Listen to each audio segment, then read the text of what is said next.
Gabón, buenas noches, señoras y señores. Comenzamos una nueva edición de temas de actualidad.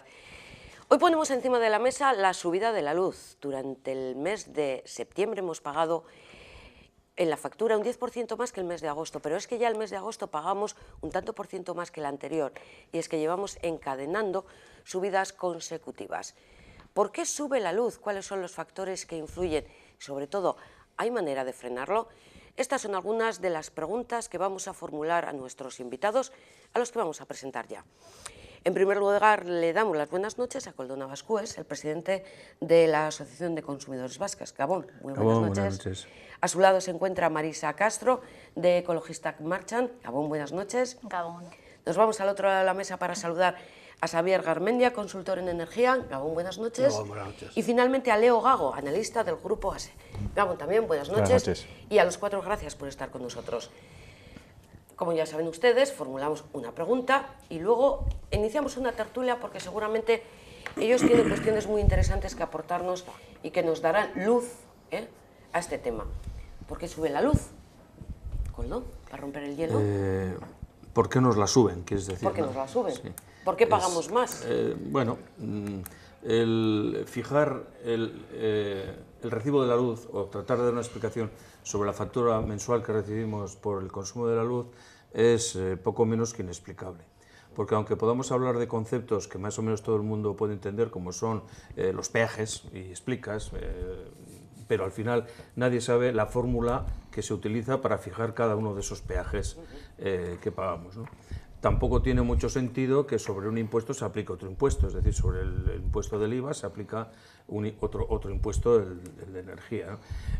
Por otro lado, es demasiado complejo explicar, pero vamos a tratar de explicarlos, y además hoy tenemos dos personas que dominan perfectamente este tema, como son Xavier y como son Leo, cómo funciona el precio de cada día, ¿no?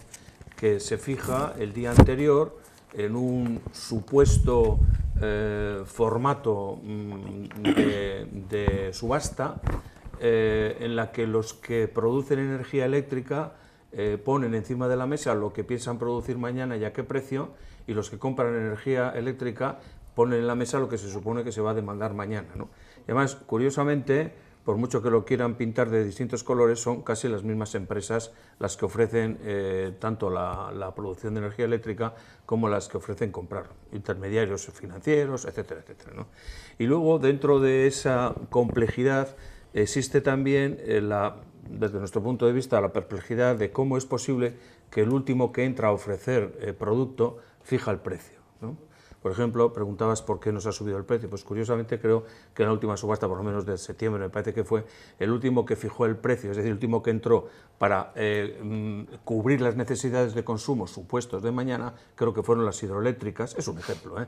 Y claro, y la hidroeléctrica, que en principio la generación de energía eléctrica por medio de las centrales hidráulicas no tiene un costo, entre comillas, sin embargo es el que fija el precio en 7 y pico euros megavatio, 73, entonces no tiene sentido, fija el precio y curiosamente todos los demás que han estado ofertando precio muy por debajo de ese van a cobrar esos 73 y pico. Esa es una de las no explicaciones que tiene el por qué no suben el precio. Aparte luego estaría el costo de las emisiones, en fin, el mercado de las emisiones. Hay muchos elementos y todos ellos técnicos que influyen en este tema de la subida de la luz. Antes de escuchar la parte más técnica, Marisa, ¿es normal que suba la luz? Bueno. Y he cambiado un poquito la pregunta pues, sí, para conocer algún argumento más también. Bueno, viendo, como ha explicado Koldo perfectamente, cómo se establece el precio, es sobre todo porque la luz se considera una mercancía, no un derecho.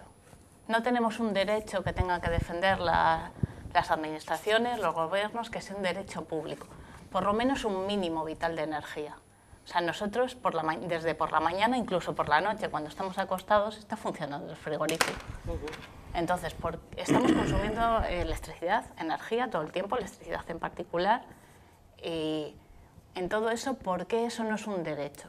¿Por qué no tenemos ese derecho y nadie nos defiende? Solamente estamos en manos de las eléctricas que subvencionen, que como decía Koldo, puedan llegar a un momento que la energía que se pueda almacenar, que es la hidráulica, decidan, pues lo ponemos a tal precio para entrar en este momento de demanda y que nos lo paguen más. O sea, en concreto la hidráulica es la que elige cuando quiere vender energía, a qué precio pone en cada momento. Pues nos cargamos la hidráulica. ¿Quieren que le compren más o menos? No, es una buena energía. Una vez que están hechos los pantanos, se han echado la gente de donde vivía, vamos a utilizarlo porque en este momento ya no contamina. Entonces vamos a usarlo, pero no tenemos en ningún momento, sabemos lo que les cuesta realmente a las empresas producir la energía. No se valora cuánto les cuesta producirla, ni cuánto les cuesta a lo largo de toda su vida, ni los derechos de emisión, ni los costes que están externalizando y estamos respirando todas, tanto con CO2 como con residuos nucleares. Eso no se cuenta. No se cuenta en ningún momento, ni tampoco se cuenta qué derecho tenemos como consumidores, tanto que no contaminen las empresas que lo producen, ni que no nos cobren demasiado. Es un negocio, por tanto. Nos vamos al otro lado, Xavier, Leo, sobre los argumentos que acabamos de escuchar, alguno más, como por ejemplo, sube la luz porque hay más demanda, por la subida de los costes de producción de las eléctricas, porque el clima no nos favorece y entonces tienen que subirlo. Xavier, ¿incluimos esos en esta primera aproximación? Yo creo que las intervenciones de Koldo y Marisa han puesto encima de la mesa algunos de los problemas, ¿no?, que hay en la formación del precio eléctrico y tal. Yo lo que pasa es que igual tendríamos que hacer primero una reflexión más concreta en relación al recibo de la luz, que es lo que le llega a los ciudadanos, a los domicilios, ¿no? Entonces, en el recibo de la luz que recibimos en nuestras casas, yo me he traído el de mi casa, pues... No te vamos a decir que nos transmitas cuánto pagas. No, pues no he pagado mucho. En septiembre falté algunos días y tal, he pagado 43,49 euros. Muy poco. Pues sí, pero de esos 43, ¿cuánto es consumo? Estuve algunos días fuera y con 4,4 kilovatios de potencia contratada que tengo. Entonces, aproximadamente, pero los datos que voy a dar ahora, que son los de mi recibo, coinciden con la exposición que hizo la ministra en la comparecencia que tuvo en el Parlamento, como datos medios de lo que era el recibo doméstico en España, más o menos, ¿no? Y en mi caso coincide prácticamente igual. El 28% sería los costes de la energía eléctrica consumida, el 59% aproximadamente serían los costes regulados, lo que decía antes Koldo, y el 21,3% eran los impuestos aplicados. La diferencia, hasta el 100%, que hay una pequeña diferencia, serían 0,75 euros, que sería el coste del contador, del alquiler del contador. Entonces, bueno, tenemos que, cuando hablamos del precio de la electricidad y de lo que se ha encarecido el recibo, etcétera, tiene que ver con muchas cosas. Y en concreto la subida estos últimos meses, de agosto y septiembre, se ha producido como consecuencia del aumento de la parte de la electricidad, del consumo de la electricidad, de ese 30%. Entonces, lo que hay que ver es exactamente cuáles son los problemas en la formación de precio y por qué se ha producido esa subida, ¿no? Y hay causas objetivas y después hay causas estructurales, que son las que han puesto tanto Marisa como Koldo encima de la mesa, ¿no?, que están en mucha discusión. Leo después nos explicará más en concreto cómo funciona exactamente el mercado mayorista y cómo es la formación de precios y por qué el mercado marginalista quizá es mejor que otras alternativas, como el marco legal estable que había anteriormente, etcétera. Bueno, no lo sé si planteará esas cosas, pero vamos, podríamos hablar para que se aclaresen un poco los telespectadores, ¿no? Pero bueno, yo sí quería en esta primera intervención dejar constancia de eso y de que junto a los problemas estructurales que decían en la formación de precios de la electricidad hay algunos elementos coyunturales, de coyuntura y de por qué ha subido, ¿no? Pues ha subido ¿por qué? Porque ha habido menos renovables en septiembre, ha soplado menos viento, por lo tanto, al haber menos renovables, las energías que casan al final, las que cortan a la demanda, son más caras, y entonces, bueno, eso es una razón, pero además son más caras porque ha subido el petróleo, ha subido el gas y han subido los derechos de CO2 de contaminación, de una manera muy importante, de 5 euros a principio de año la tonelada de CO2 emitido a 20 euros la tonelada de CO2 emitido. Eso también ha encarecido los costes de producción de las últimas energías, de las más contaminantes, curiosamente, y ese es un efecto además que es deseado de alguna manera, porque en la regulación que nosotros estamos imponiendo es el que contamina paga, y el que emite más gases de efecto invernadero tiene que pagar más por el CO2 que está emitiendo, y en ese sentido su coste de producción es más caro y tiene que ofertar más caro en el mercado. ¿Qué ocurre? Que al haber habido más demanda, al haber habido menos generación de renovables, que tienen unos costes menores o que entran a coste cero, vamos a decirlo, después veremos, porque en las características que tiene este mercado marginalista ocurren fenómenos tan curiosos como que se pueden pagar, por ejemplo, la energía a coste cero durante muchas horas al año, ¿no? Y de hecho este año no se ha producido, pero otros años sí se produjeron. Hace 2 o 3 años hubo cantidad de horas en enero y febrero que la energía costó cero, ¿no? Entonces es un sistema que es muy complejo y es muy difícil de aprender de coger, de asir por parte del ciudadano normal y corriente, ¿no? Y de cómo, que ha habido horas en las que la energía ha costado cero, pues sí, y bastantes además, ¿no? En otros momentos, y en este momento, sin embargo, ese sistema hace que se disparen los costes y que suban extraordinariamente, lo que causa mucha alarma social y con razón, ¿no? Sí. Pero bueno, podemos ir profundizando después. Pero solo un poquito, en la factura, en lo que es el costo de la energía, hay que también explicar que hay dos conceptos. Sí. Lo que es el término fijo, que pagas sí o sí, simplemente por tener energía eléctrica, y luego lo que es el consumo del kilovatio a 0,12, a 0,13, a 0,14. ¿no? Y curiosamente ese concepto del término fijo... Del peaje de acceso a energía. Creo que hace 3 años, en un julio hace 3 años, de la noche a la mañana, de un julio a un agosto, casi lo duplicaron. Y de hecho ahora estamos pagando casi el doble que hace 3 o 4 años por ese concepto. Es decir, uses o no uses la energía. ¿Quién interviene en dar la instrucción de que cóbrese esta cantidad? No, ahí es el gobierno. Evidentemente, pues en la parte regulada es el gobierno. Eso, pero con eso decíamos, como bien decía Marisa, que la parte política en la fijación de los precios es importantísima. Lo mismo que la parte recaudatoria, no solo por los impuestos, sino por todo esto. Después veremos, cuando veamos si se puede abaratar el recibo de la luz, veremos dónde. Los responsables de la subida de la luz. Turno para Leo, que además nos ha preparado un escandallo un poco de los costes de electricidad, para que podamos entender un poco. ¿No es así, Leo? Sí, habíamos trasladado un poco un escandallo de lo que en su día hicimos una labor de tratar de poner en una tabla cuál era el reparto de la factura, cómo se estructuraba de forma generalizada los costes en lo que es la A ver si podemos verlo en antena para ¿no? que así una imagen, como dicen, vale más que 1000 palabras y entendemos un poco algo más o nos acercamos. Entonces, un poco lo que queríamos trasladar ahí era, bueno, primero dar un poco de visibilidad a la factura eléctrica, porque nosotros nos movemos en esto todos los días, pero la mayoría de la gente pues es tremendamente pagana en esto, y lógicamente, porque además es algo bastante complejo. Y tanto que pagar. Y nunca mejor dicho, ¿verdad? Sí. O sea, que pagamos y nada más. Exactamente. Entonces, históricamente siempre ha sido lo mismo. Llega la factura, más o menos es la del mes anterior, y la pagabas, ¿no? A medida que se ha ido desarrollando todo el reglamento eléctrico, ha habido diferentes modificaciones por diferentes cuestiones, algunas de ellas incluso hasta diría que lógicas.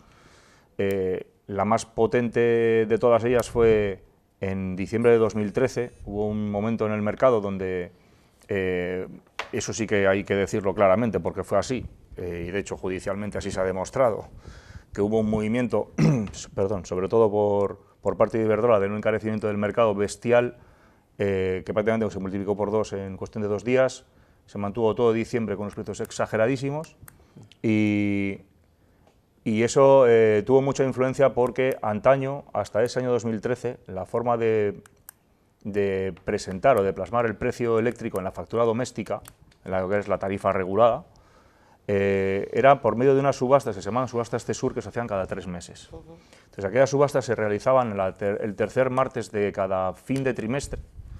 En ese caso tocaba en diciembre, en el día 19 de ese mes. Y claro, lo que sucede ahí es que ahí lo que hacían era subastar la energía para los próximos 3 meses en ese momento. Claro, ¿qué es lo que pasa? Pues pasa que cuando tú haces una subasta, tú te fijas en la cotización de precio que hay para el trimestre más cercano, pero evidentemente afecta... O sea, haces una previsión. Haces una previsión, pero en base a futuros, que hay un mercado de futuros que se cotizan a ciertos precios. Entonces, claro, ¿qué es lo que sucede con esos mercados a futuros? Que son mercados que son intangibles y son percepciones de precio una vez que lleguemos allí, pero evidentemente la situación que en ese momento se vive antes de esa entrada afecta muchísimo sobre el precio del corto plazo. Entonces, Claro, si tú tienes un precio de pool de 45, que es más o menos una media estimada de los últimos 10 años, pues más o menos el trimestre que viene va a cotizarse en esas cifras. Pero si el pool de repente se te pone en 90, como era el caso, el trimestre siguiente se disparó a 60 y muchos. Eso implicó que el cierre de precio fue tan alto que se produjeron aumentos de cerca del 30%, que en factura iban a ser en torno del 15%, y ahí el gobierno intervino, canceló las subastas de Sur, modificaron el sistema de cierre de precio en tarifa, y esa fue una de las razones por las cuales durante los primeros 6 meses, si os acordáis, nos fueron abonando en factura cantidades a cuenta de esta historia. Entonces, ahora, hoy en día, el que está PVPC, que bueno, nosotros todos los que estamos en la oficina estamos en esa tarifa, yo la verdad es que dicen que en casa del herrero, pues yo es que no sé ni de qué color es la factura de eléctrica de casa. Vamos, que ni la miras, ¿no? Es que yo sé que me llega el cargo el banco y ya está. Pero bueno, esa tarifa de PVPC realmente lo que nos están facturando todos los meses es el pool. Nos facturan el pool, hacen una media aritmética de los 3 meses anteriores y se aplican los nuevos precios. Claro, si llevamos un aumento de ese mercado desde mayo para acá en el entorno del 70%, cada trimestre nos va a venir una subida, pues sí o sí. Y el mes que viene, el trimestre que viene, si la cosa no cambia en este trimestre, será otra vez subida, porque está todo muy caro, ¿vale? ¿Tiene razón de estar caro? Pues al margen de consideraciones de que se meten varios impuestos sobre impuestos, de que las eléctricas funcionan de X manera, la realidad es que tiene razón de que el precio esté caro. La situación que vivimos a nivel energética, al menos en Europa y en el mundo, es una situación muy concreta, de precios muy elevados. O sea, no generamos suficiente energía. Digamos que ahora hay más demanda que oferta en ciertas ocasiones, y también está afectando mucho las tecnologías de otros países a nivel europeo, porque, por ejemplo, el caso de Francia, que se maneja con energía nuclear en muchas ocasiones, ya es el tercer año consecutivo que están teniendo muchísimos problemas con sus centrales. Que ha cerrado muchas de ellas. Más que cerrar, las han parado, y claro, esa energía hay que sustituirla por otras energías, y claro, la energía más sencilla para poder sustituir es el gas. Entonces, en esos momentos el gas se dispara. Esto al final es un mercado. O sea, veo que está todo muy relacionado. El gas, relacionado con el precio final, ¿no? Sí, lo que pasa es que hay una cosa que has hecho, una afirmación que has hecho sobre la demanda y la oferta.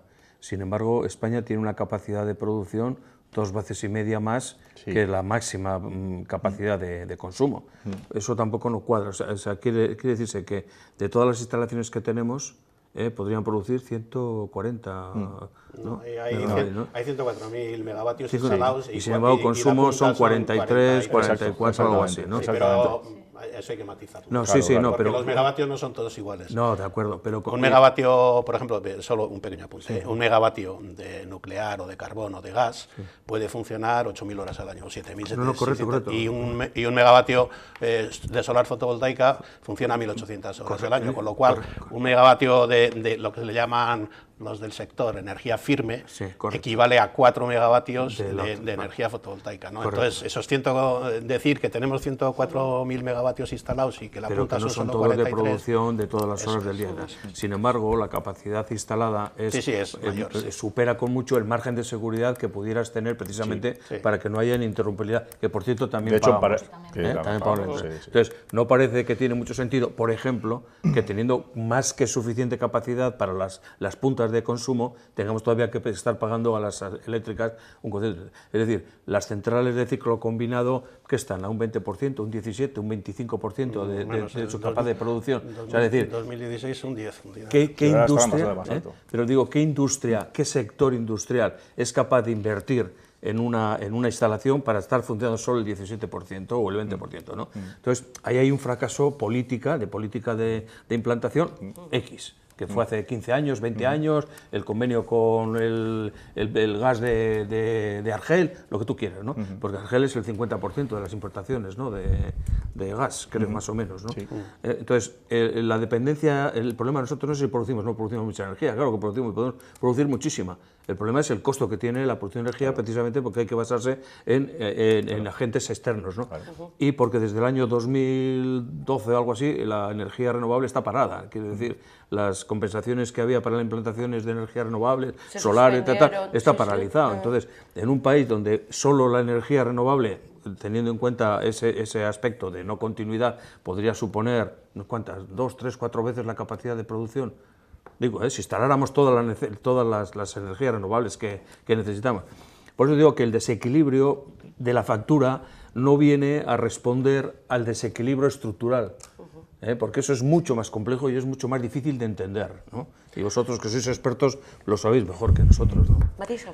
Sí, yo solo quería decir una cosa, lo que comentaba Leo del PVPC, realmente son los únicos consumidores que tienen PVPC, son los únicos que realmente han visto subir y bajar así tan inmediatamente los precios. PVPC, porque con espera, el PVPC precio vento pequeño voluntario, consumidor. pequeño Precio consumidor. Voluntario, Vale. pequeño El consumidor. pequeño consumidor Antes es era lo lo que que antes se era llamaba- la TUR, la tarifa de Eso, último último recurso, recurso. que se puso cuando se liberalizó el mercado, que se suponía que era el máximo que podía costar la electricidad, pero hoy la realidad es que suele ser el mínimo. Por eso todos los especialistas lo tienen puesto.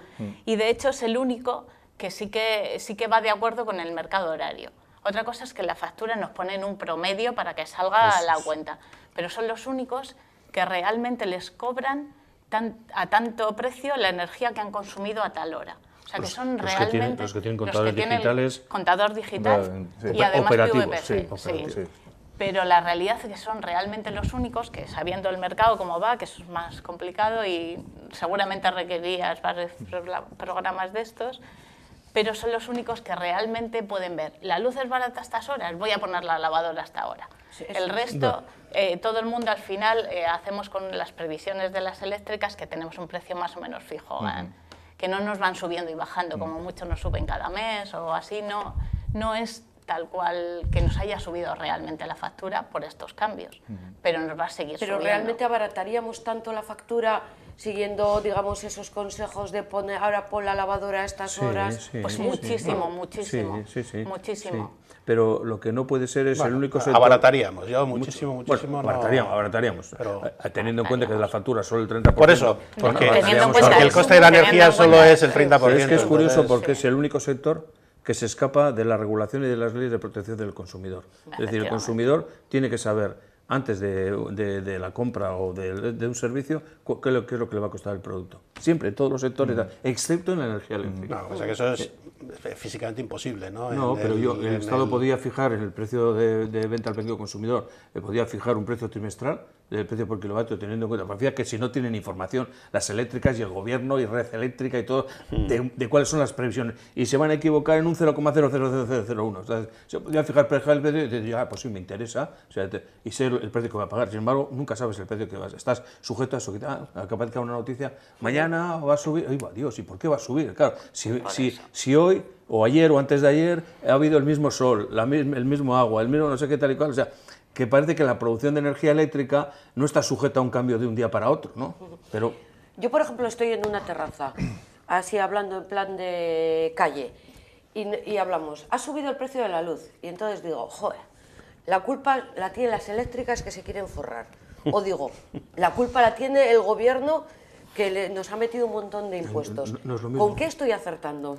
Con las dos Con con las las dos dos cosas. cosas. Dicen las Probablemente dos con haciendas. ambas, ¿no? y aquí estamos hablando de la factura eléctrica de los consumidores. Sí, Si nos metemos en la factura eléctrica de la industria o del comercio, Eso ya es, Eso es, eso es eso harina de otro claro, costal. eso ¿no? de la pequeña empresa también, claro. sí, cada es uno que hay que mira- tocar ese tema. Nosotros suponemos el 25%, ¿no? O algo así, del consumo eléctrico, ¿no? Y sea, yo lo que deberíamos voy de es hablar que de nadie mira energía, de- ¿no? Más del que el consumo eléctrico, ¿no? De la energía. Pero ¿y el resto? ¿Y la industria cómo es competible? ¿Cómo puede competir con otros países de nuestro entorno a nuestro nivel tecnológico y tal cual? Imposible de competir. Pues Lo hemos comentado antes, difícil. sí. Muy difícil. Al final, aquí bueno, hemos un poco enfocado la charla a la factura de casa, que es la que en principio puede interesar más a las personas que nos están viendo, ¿no? Pero sí, evidentemente a nivel industrial, o sea, estamos hablando de un escenario absolutamente distinto. O sea, a nivel de repercusión no tiene absolutamente nada que ver. O sea, lo que está pasando este año, no estoy del todo de acuerdo con que si estás a precio fijo tampoco te afecta, porque es que afecta a todos. O sea, a nivel de si estás indexado al mercado es evidente que te afecta porque digamos la influencia es directa, ¿no? Pero aunque tengas precio fijo, claro que te afecta porque o te afectará después Eso sí. o Eso seguro. incluso durante porque este año, y no quiero dar nombres, no es el momento ni el foro adecuado, pero es que este año ya ha habido compañías que han rescindido contratos que estaban muy cómodos, la gente que pagaba esas facturas y se ha encontrado de repente con unos aumentos de precio. Tenemos un cliente que le ha supuesto desde el 1 de julio hasta fin de año un desvío solo de 400.000 euros que tiene que meter en su cuota de explotación y que evidentemente pues va a tener unas pérdidas brutales, ¿no? Entonces, el movimiento que está habiendo en el mercado tiene que ver con el mercado en sí, en muchas ocasiones. ¿Por qué se está generando tan alto? Pues porque la gente que genera, los generadores, ya sea gas, ya sea carbón, sobre todo esas dos tecnologías que son las fósiles, que son las que más están sufriendo en ese sentido, lo de sufriendo, entendérmelo con comillas, ¿vale? Les ha subido los costes una verdadera barbaridad. Antes, el tema de las emisiones que ha comentado Xavier hace un momento, las emisiones eran un elemento, y son un elemento que aparecía en el precio de la electricidad en cuanto a la generación, pero que aparecía como un convidado de piedra, porque estaba ahí, que a la gente nadie ni sabía que estaban, y bueno, pues ya está, cuesta 3, cuesta 4, total tenemos un montón de cupo, no hay problema.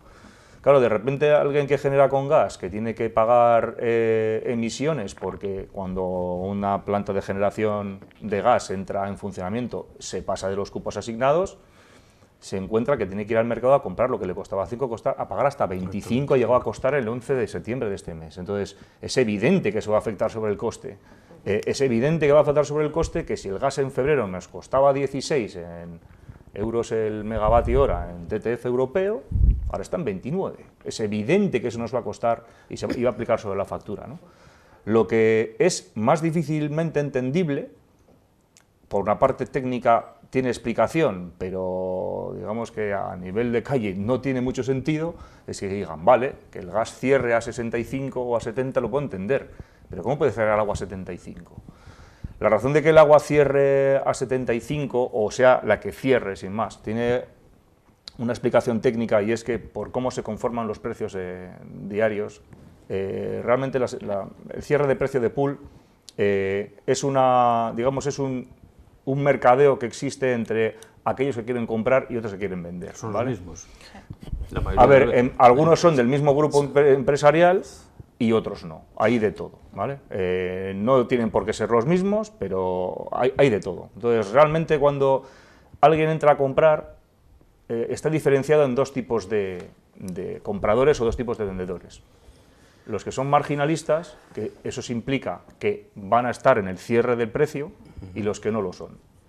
Hay dos precios que son instrumentales, que se entienden por instrumentales, que por encima y por debajo de esos dos precios ni se puede comprar ni se puede vender, ¿vale? Entonces, el precio mínimo de venta son 0 euros megavatio, que puede parecer una perogrullada, pero es que en Europa hay negativos, se vende negativo, o sea, eso significa que te pagan porque consumas.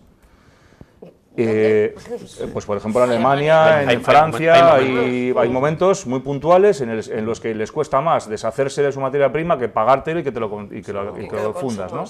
Aquí el mínimo es 0, y como dice Xavier, hace unos años había 0, ahora no hay ni va a haber nunca más, porque es otra cuestión que tiene que ver con un tema regulatorio.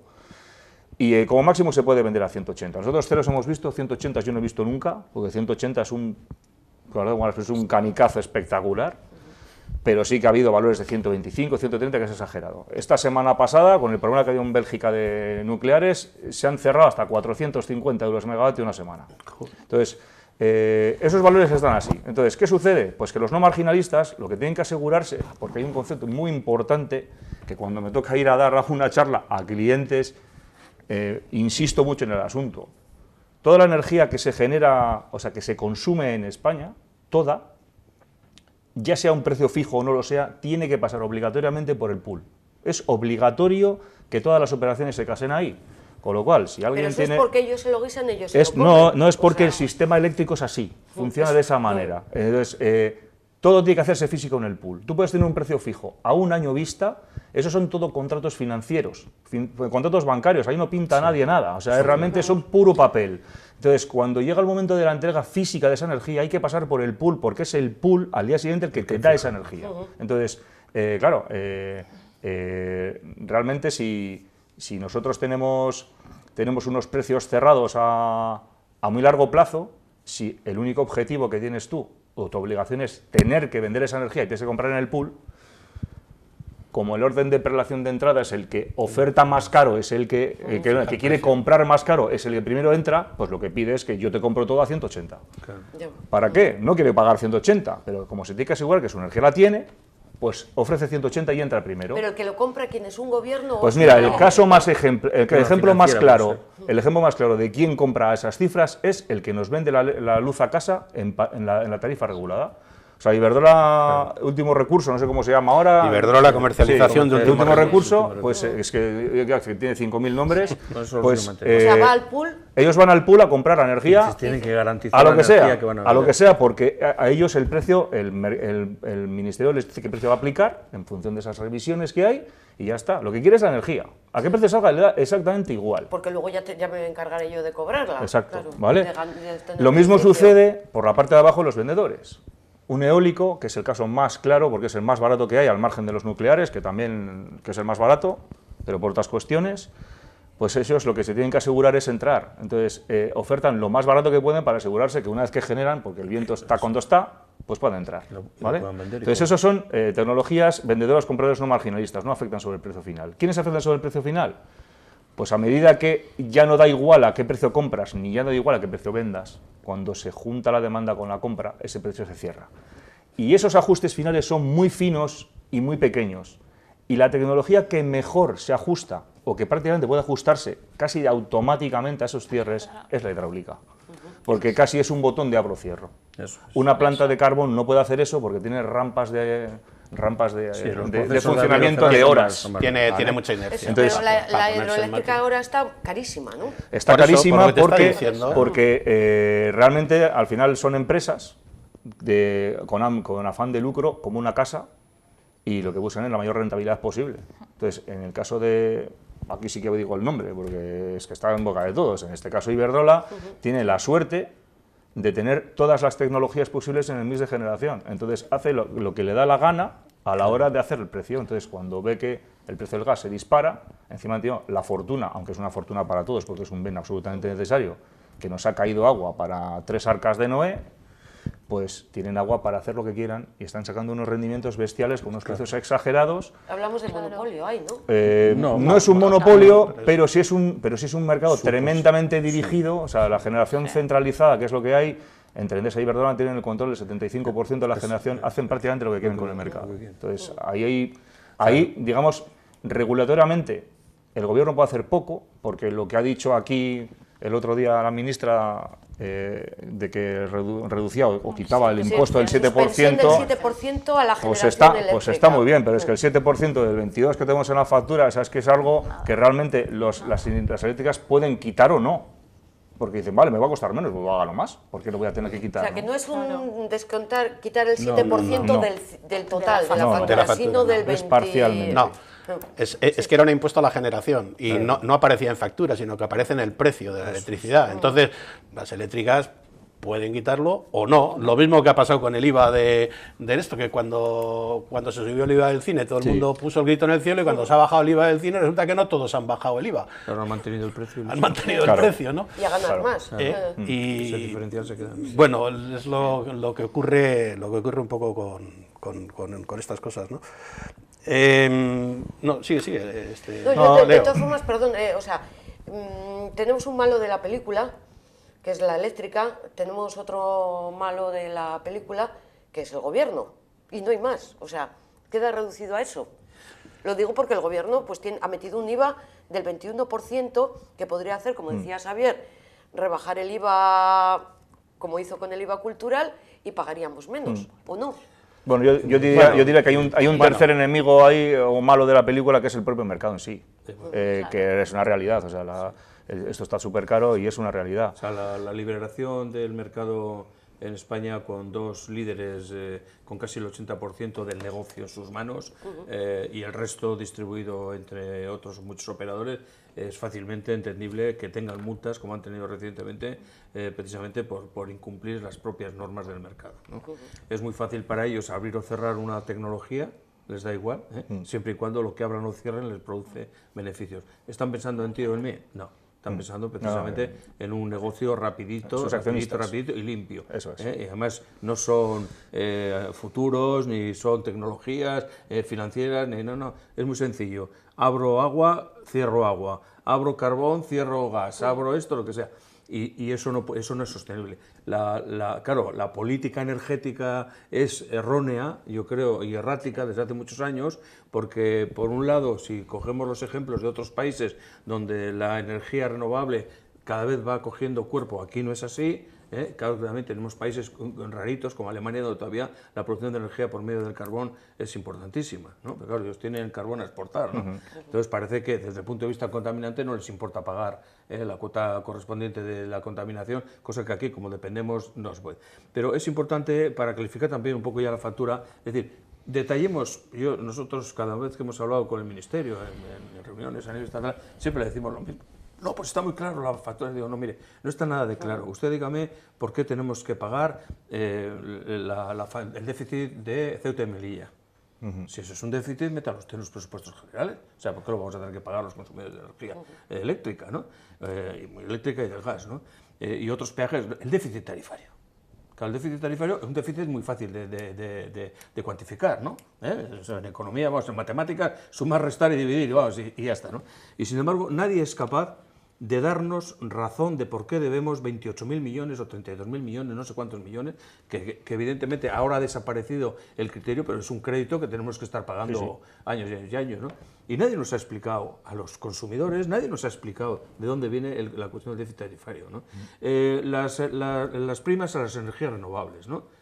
Oiga, Dios, pues pienso yo, ¿no? Si es estrategia de un país que no tiene recursos naturales y que no tiene recursos minerales y que tiene que, digo, chico, potencia a tope en la construcción, en donde quieras la energía renovable, y no tendríamos que depender de nadie. Y tendríamos, ¿cuánto? Un 40, un 50%, un 60% garantizado de energía. Otra cosa es la acumulación de la energía, en fin, la producida y no consumida pues se pierde, ¿no? Pero, joder, pues investiga en eso, desde el punto de vista estratégico de país. Y si no se ha hecho, al revés, ¿no? Se pusieron cortapisas, el autoconsumo... todo lo que está diciendo Koldo... Marisa, no. Bueno, como digo que en todo esto es lo que decíamos de que está muy bien las eléctricas, que todas tienen de todo, las grandes, y pueden elegir qué sistema meten, porque sobre todo están externalizando costes, y esos costes luego los vamos a pagar nosotros. ¿Quién paga todo lo que sea del cambio climático? ¿Quién paga el CO2? ¿Quién está sufriendo las enfermedades que generan la contaminación, el diésel, la gasolina? Todo lo pagamos nosotros, lo paga la sanidad. Conclusión, lo pagamos nosotros con nuestros impuestos en los presupuestos generales del Estado. Entonces, claro, se ha generado un mercado para el que las empresas es muy fácil producir con determinadas energías, ganar mucho dinero, pero luego ellos no ponen nada a cambio. No ponen nada a cambio, estamos en un mercado que está muy mal regulado, que necesitamos que el gobierno se ponga y todas las administraciones defiendan especialmente a los consumidores, que somos los que menos tenemos para decir. O sea, aquí nosotros estamos pagando todos los meses lo que nos dicen que tenemos que pagar, pero no hay nadie que nos defienda, ni las eléctricas por un lado, que solo ven un negocio, un mercado, voy a ganar dinero, ni está el gobierno para decir, pues mira, vamos a hacer esto bien, vamos a realmente cuantificar qué energía es la que cuesta más a la sociedad. ¿Qué energía es la que cuesta más? La que luego después nos va a generar menos problemas de salud, menos problemas de residuos, menos cambio climático. Y todo eso vamos a hacerlo y vamos a exigir que no nos puedan cobrar de más. O sea, que no tengamos eso, que no sea un mercado. Que no sea un mercado, sino que sea un derecho. O sea, la gente tiene derecho a tener esta luz. Y también tiene derecho a que las empresas y los bares y los negocios puedan tener una luz que no les esté aniquilando, de que no puedan permitirse negociar. Y sobre todo que a nivel productivo les suponga más caro que otra empresa digamos de fuera, que le resulte más barato el consumo de energía. Sí, Xavier quería intervenir. No, que estamos... Lo que pasa es que estamos a la hora de... Bueno, ya hemos planteado más o menos un poco los problemas, aunque habría que Habría que profundizar un poco en lo que estaba hablando Koldo de los costes regulados, ¿no? Cuando hablaba del déficit de tarifa, de los costes de Ceuta y Melilla, que son los llamados extrapeninsulares, etcétera. ¿Qué son los costes regulados? Sí. Bueno, los costes regulados, que representan el 50%, la parte gorda de mi factura en este caso. El 59% creo que el 49%, bueno, 49%, el 50% de mi factura concretamente, pues incluyen toda una serie de conceptos que eran los que aparecían en el escandallo de costes que ha presentado antes Leo, ¿no? Correcto. Y ahí aparecen muchos conceptos. Están los propiamente dichos, que son los que las eléctricas dicen, no, que se quite todo el resto, porque así se abarataría la factura, ¿no?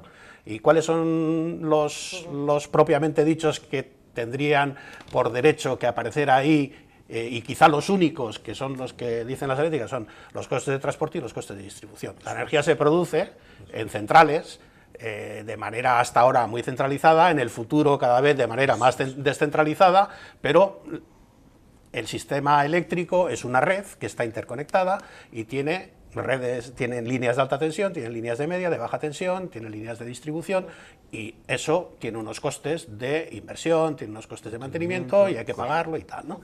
Entonces eso representa pues unos, ¿cuántos son, Leo? Unos 7.000 millones así al año, unos 7.000 millones al año, mientras que el conjunto de los costes regulados son como unos 18.000 millones al año. ¿Cuáles son los otros 10, 11.000 millones restantes hasta esos 18.000 millones? Al margen de los costes de transporte y distribución, que son los que nos harían llegar la electricidad, esa que se forma el precio en el mercado y tal, y que nos llegan los kilovatios hora que nos llegan a nuestros electrodomésticos y a nuestras bombillas, pues son conceptos, además han ido variando históricamente. Históricamente ha habido muchos más. La moratoria nuclear, etcétera, ¿no? Entonces, ahora están como costes regulados, al margen del transporte y la distribución, están los costes de las extrapeninsulares, que se dice, es decir, la generación de energía eléctrica en Ceuta, Melilla, Baleares y Canarias es más cara que la que se produce en la península. Entonces, hay una especie de igualación de solidaridad, que lo pagamos entre todos. Bueno, eso está bien, está mal. Los franceses lo tienen muy asumido en ese y en otros temas como el de las telecomunicaciones, etcétera, que le llaman la perecuación. Es decir, los costes en el campo normalmente son mucho más altos de la electricidad, de las comunicaciones, etcétera, que en la ciudad, ¿no? Y entonces se dice, no, se igualan los precios, los de la ciudad pagan un poco más para que los del campo paguen menos y todos paguemos lo mismo, ¿no? Bueno, es una solución. Sí, ¿Debe ir a la factura eléctrica o debe ir a los presupuestos generales del Estado? Bueno, en este momento las extrapeninsulares ya, si no recuerdo mal, el 50% ya van a los presupuestos generales del Estado y el 50% va a la factura eléctrica, estos costes regulados. Después están las primas históricas a las renovables, porque son las históricas. Sí, porque eso se cortó. Entonces, esos son como unos 7.000 millones de euros todos los años de primas históricas que hay que pagar a las renovables, que se pusieron en un momento muy primero del desarrollo de las renovables, tanto de la eólica como de la fotovoltaica, y de alguna manera pagamos la curva de aprendizaje. En aquel momento España era líder mundial en materia de renovables, pero claro, eso tuvo un coste. Tuvo un coste, aunque también ha tenido unos beneficios importantes, que todo hay que ponerlo encima de la mesa, porque a cuenta de eso se generaron unas empresas en España que en este momento llevamos años paralizados en España en la generación renovable y en la instalación renovable, y sin embargo andan por todo el mundo haciendo instalaciones de energía renovable, ¿no?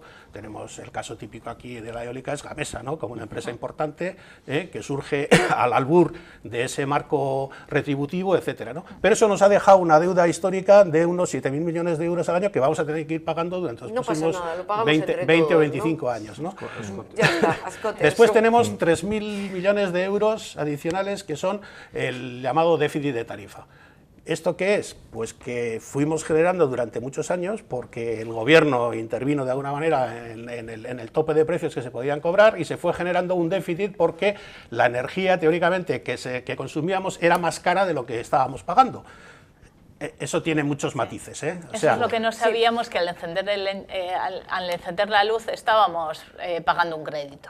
Eso es. Eso es lo que no sabíamos. No, Nadie nos Bueno, sí explicó se eso. sabía, pero Bueno, ya, no lo pero- sabía quizá el gran pero público, la- pero sí la se sabía. población no nos lo dijeron. Todos los años aparecía Sí, sí. que había un déficit entre Sí, los que iba ingresos de subiendo. los costes regulados y los gastos de los costes regulados. Efectivamente, Y eso esa, es. Antes se hablaba de eso. y esa diferencia generó un cañón de 28 o 30.000 millones de euros que lo que se ha hecho es laminarlo a futuro y pagar 3.000 millones de euros todos los años. A escote En también. un crédito a escote que está incluido ahí.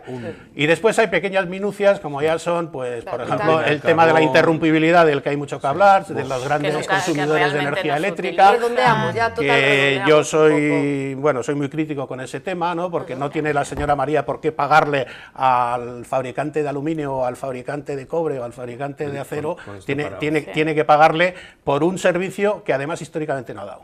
¿eh? O sea, que sería el de la posibilidad de cuadrar oferta y demanda, en vez de aumentando la generación cuando sube la demanda, en vez de aumentando la oferta, disminuyendo la demanda de los grandes consumidores para así casar oferta y demanda, porque la energía eléctrica en el momento instantáneo no se puede almacenar. Hay que equilibrar la red entre oferta y demanda, hay que equilibrar el par tensión-frecuencia instantáneamente, a base de que cada vez que nosotros encendemos una bombilla, Tengamos energía. teóricamente se tiene que ir encendiendo una fuente de generación de energía eléctrica que equilibre ese aumento del consumo que nosotros hemos realizado. Es decir, que ahí en esos costes regulados pues están todas esas cosas que tienen su explicación. Ahora, hay que ver cómo se han Ya, hay generado, cosas que cuáles no se son, han usado ¿eh? nunca. pero, Sí, pero sí, sí. explicación tienen. Otra cosa distinta es que digas tú, Que sí, estamos de tiene acuerdo explicación, en que pero no estamos de deberíamos acuerdo en que pagarlo, deberíamos exacto. pagarlo. ¿no? Efectivamente. Cuando desde el plan estratégico de la promoción de las energías renovables se plantean esas primas, es una estrategia política. Sí. Entonces, igual que en otras políticas estrategias de los astilleros, del no sé qué, de la reforma, de la Armada, lo que sea, salen de los presupuestos generales, no salen de los consumidores, ¿no? Y ese es un poquito el caballo de batalla, porque además, aun entendiendo perfectamente lo que es el desequilibrio entre el coste y el precio de venta, que yo sepa, no hay ninguna auditoría externa que haya podido valorar verdaderamente eso. Porque, claro, Lo mismo que tampoco hubo ninguna auditoría de los costes de transición a la competencia, evidente, que claro. fueron muchos miles de millones que se les dieron a las eléctricas cuando se liberalizó el mercado. ¿no? Me parece muy bien, le entiendo lo que usted me está diciendo. Sí, sí. Coño, demuéstremelo. Eso, sí, sí. Pero no me lo diga, habemos papa y ya está. No, no, demuéstremelo. Pero yo, para terminar mi intervención, esta intervención de ahora, quería hacer referencia a unos temas, porque ahora llegamos, ya más o menos sabemos dónde estamos. Ahora, bueno, ¿cuáles son las soluciones? ¿no? Y muchas veces mezclamos los planos coyunturales con los estructurales y mezclamos los planos del corto plazo con el largo plazo. Entonces, si estamos hablando del largo plazo, yo creo que no hay ninguna duda, o sea, que tenemos que ir a una transición energética, que tiene que ir, el sistema eléctrico tiene que ser un factor fundamental en la descarbonización del sistema económico, de toda la economía. Eso yo creo que estamos todos de acuerdo, que por tanto hay que ir cerrando centrales generadoras de gases de efecto invernadero y principalmente y de primeras ya el carbón. Tenemos otro debate. Pero por yo ser le llamo más contaminante o por ser más cara. por las dos Ahora cosas. las En dos este cosas. momento por las dos cosas.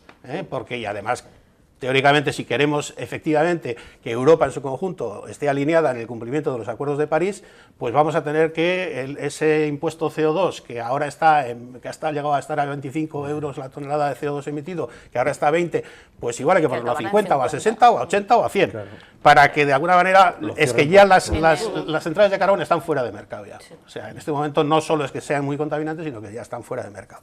Y que es una cosa que sabían hace años en las leyes que hubo para las grandes eléctricas, o sea, para las industrias los grandes consumidores de electricidad y así, de carbón y así, hace ya desde el 88, 89, se están haciendo cosas y con ese dinero, sobre todo en las cuencas mineras y así, ¿qué se estaba haciendo? O sea, quiero decir que han tenido una previsión de bastantes años y no se ha hecho nada, no se ha hecho mucho para ver qué vamos a hacer, que vamos a cerrar esas centrales de carbón, porque de hecho no se han generado. Igual que donde hay nucleares no se están generando, ¿qué es lo que vamos a hacer cuando cierren? Nos han generado alternativas. O sea, solamente se cierra, también, se queda ahí. también en las zonas de carbón tampoco se ha hecho mucho ese trabajo, porque es un trabajo que ya sabían hace muchos años que se iba a producir y no han estado haciendo ese trabajo.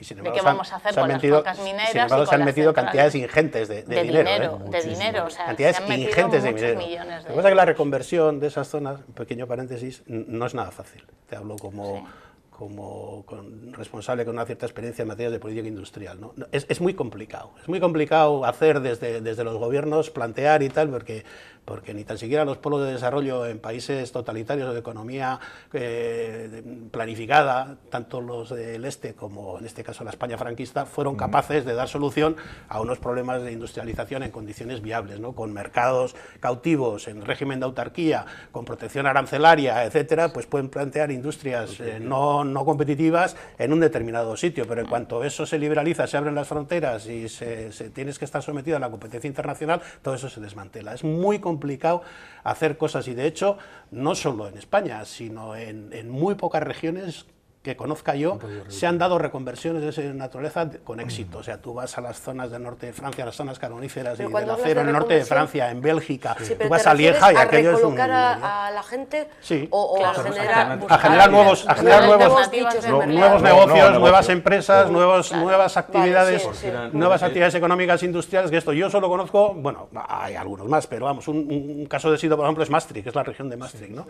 Que giraron y hicieron hace 30 años hace 30, 35 años, dieron un giro total y de pasar de ser una zona minera, o sea, carbonífera y siderúrgica, y etcétera, pues fueron cerrando todas esas industrias y se dirigieron hacia constituirse en una capital europea de la educación, los servicios en materia de know-how de la Unión Europea, es decir, de derecho comunitario, de tal, de cual, ahí viene el Tratado de Maastricht, que se hiciese en Maastricht, etcétera, ¿no? Porque es una ciudad de referencia, ¿no? Y se han creado, y la Universidad de Maastricht ha creado miles de puestos de trabajo, etcétera. Hay más sitios. Sí, no, hay más. Hay Aquí sitios, mismo hemos tenido un ejemplo de reconversión industrial clara. Sí. Lo que pasa es que en otros temas es monotema, quiere decir, en las zonas carboníferas, por ejemplo, de Asturias, solo había carbón, no había una historia. Y hoy, digo, por el mal uso del dinero, de esas cantidades de dinero, hoy me han comentado como en una aldea de Asturias con 200 habitantes, pues deben haber hecho con esos dineros un polideportivo y una piscina de cojones. Claro. Eso no es reconvertir el sistema, ¿no? Es que eso es lo que se ha hecho habitualmente con no solo, sino que es insostenible, porque después hay que pagar los costes de mantenimiento del polideportivo y la piscina, ¿no? Sí, estabas tú apuntando, quiero decir que estabas apuntando tú, y termina un poquito la exposición que estabas haciendo antes. De los temas coyunturales, estructurales y tal, que es muy importante. Y a corto plazo y a largo plazo. Y claro, entonces muchas veces mezclamos, cuando nos referimos a las sanciones y tal, mezclamos, porque en este momento, por ejemplo, las energías renovables que hace unos años eran muy caras y generaron un déficit, y han generado un déficit, en este momento empiezan a ser muy baratas, y de hecho hay ofertas en el mercado internacional de contratos a largo plazo, de lo que se conoce como PPAs, ¿no?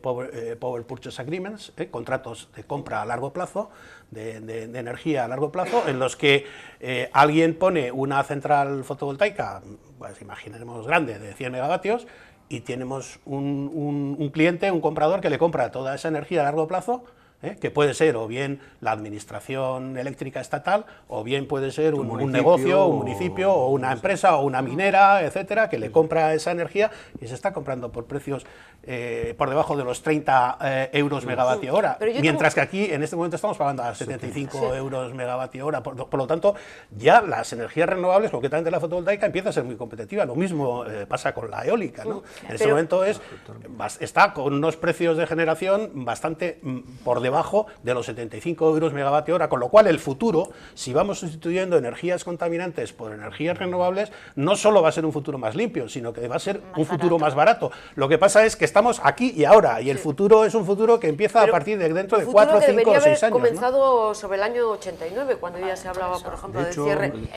Pero si me permites, o sea, ¿somos o no generadores de energía suficiente para autoabastecernos? Quiero decir, ¿estamos importando? ¿Estamos comprando de fuera o de la misma, de nuestra energía de gas, de carbón, hidroeléctrica, eólica, solar y nuclear? La nuclear supone un 24%, ¿no? Y en estas últimas subastas solo la energía hidráulica suponía el 64% del abastecimiento. Pero es verdad que es la más barata. Claro. ¿Cuál? ¿La nuclear? No, la nuclear. La nuclear, sí. Porque luego el desmantelamiento de las centrales lo vamos a pagar todos dentro del RESA. También no lo van a meter, claro, lo vamos a pagar. La más barata es la que no se consume, ¿no? Es una perrugullada, pero está bien. Sí. Luego, en los esquemas, por ejemplo, la hidráulica son unas estructuras que son carísimas, pero que las que tenemos están amortizadas. Los pantanos. Los pantanos, exactamente, ¿no? Entonces, Y que producir las energía eléctrica pues tiene gastos de mantenimiento, evidentemente, pero que no consumen nada, porque el agua es un remanso. Porque las hidráulicas pagan mucho menos por el agua que utilizas que yo cuando enciendo el grifo de casa. Eso para empezar, que realmente no están pagando ni impuestos. Nada. Hacen un uso del agua y tal, ¿no? Sí, sí. Y luego en energías renovables el parque instalado abastecería un 25-30% ahora, ¿no? Ahora mismo, lo que tenemos. Ha habido meses, ha habido meses que contando gran hidráulica, eólica, fotovoltaica, solar termoeléctrica. Hay otras energías que no se han desarrollado un poco por costo y otra parte que supongo una gran apatía, que es la geotermia, por ejemplo. O sea, no somos un país con mucho potencial en geotermia. Bueno, geotermia de alta entalpía, ¿eh? Ya, vale. La de baja entalpía. Para que entendamos, la geotermia de alta entalpía sería aquella que tú metes agua y se genera vapor, porque tienes una zona volcánica, gran temperatura y tal. Y la otra, la de baja entalpía, es que tú pones una bomba de calor en casa y el foco caliente o el foco frío es el suelo. 30 metros, lo que quieras. Y entonces, bueno, pues ahí tú lo que haces es o recuperar el calor o verter el calor de tu casa, ¿no? Sumar soluciones sí que hay. Y, por ejemplo, es incomprensible que en la propia construcción, digamos, desde hace 15 o 20 años para aquí, todavía no se estén desarrollando técnicas que se podrían ser aplicables perfectamente en las cubiertas, en las fachadas y tal y cual, no solo de aislamiento, sino también de captación de energía para uso doméstico, por decirlo de alguna forma. El uso de la escalera, el uso del ascensor, o sea, y no se ha hecho. Unas placas solares. Placas solares, sí, muchas. Desde el año 2000... pequeños aerogeneradores, lo que tú quieras, la suma de múltiples cosas, ¿no? Y tímidamente, pues encuentras con que el ayuntamiento de no sé qué ha hecho... Pero eso no es la solución. La solución es planificar a corto o a largo medio plazo, pero que desde luego desde el minuto cero, desde ya, ese minuto cero, minuto ya, tenía que haber sido hace 10 años. Por ejemplo, en toda la construcción se tenía que haber tenido en cuenta la captación de energía, a nivel doméstico, a nivel industrial, y no se ha hecho. Se siguen haciendo por ahí pabellones industriales donde brilla pues ausencia la colocación de paneles solares o alguna cosa de estas. Pero hay que tener en cuenta una cosa, y es que, al menos a día de hoy, y no se prevé que en el corto plazo ni en el medio se vaya a dejar de ser así, la energía renovable por sí sola no puede sostener.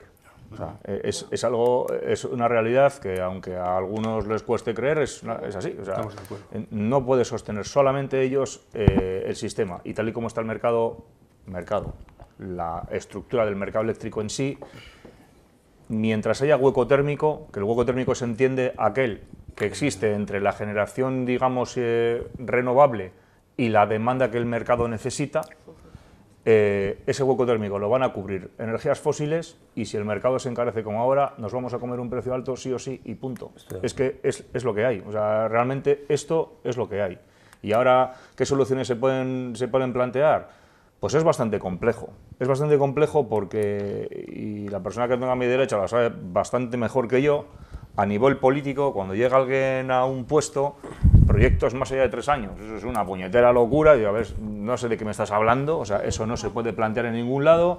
Incluso el interlocutor te cambia varias veces, incluso le comentas un problema real que está sucediendo y no te mira como las vacas al tren, porque te entiende. Te dicen, ¿y qué quieres que haga yo? No podemos hacer nada, porque el lobby eléctrico no sé qué, y todo ese tipo de cosas. Entonces, es muy complicado que haya una política general, que a mí me parece que tanto como la sanidad como con la educación, aquí debería haber una política general para todos, de manera clarísima, y no la hay, no ha habido nunca, y estamos en una situación como esta por ese tipo de cuestiones, porque no, digamos, las eléctricas, por decirlo así, van como por delante de todos en saber qué es lo que hay que hacer. O sea, nos ganan por la mano casi siempre. Entonces, cuando hay movimientos en el mercado que son un desastre, y que ves que claramente es algo que sí, bueno, no sé si es ilegal, pero son, digamos, maniobras que son muy censurables, es tremendamente complicado demostrar que lo es, muy difícil. O sea, tenemos un ente, por llamarlo así, que es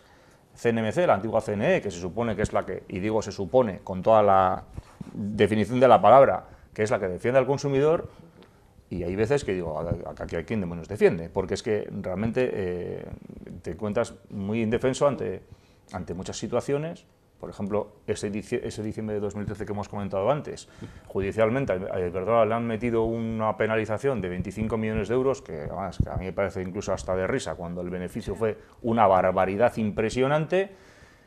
Y bueno, está por lo que lo pagará, porque entra dentro de la rueda esta de que ahora voy a pedir que vuelvan a revisar el caso, o sea, es muy complicado, ¿no? Entonces realmente, claro, si al final le sale, entre comillas, tan barato ese tipo de acciones, pues hago 3 o 4 al año, claro, es muy difícil, Pues no tenemos tiempo para más, fíjate que habría mucho que hablar todavía, como por ejemplo que Hacienda, ¿verdad, Leo?, que comentábamos. A la Hacienda cómo le gusta esto del precio, porque recauda mucho más, así que cuando nos dicen, ¿y este mes Hacienda ha recaudado en Vizcaya? Bueno, pues que sepan también que es por el tema del precio de la luz. Y lo dejamos para otro programa, el precio del gas, ¿eh? O sea, no solamente consumimos electricidad, consumimos mucho gas y nos va a pasar más de lo mismo, pero esto se lo contaremos otro jueves. Gracias por estar con nosotros, gracias por las intervenciones, gracias a ustedes, hasta la próxima semana, Gabón.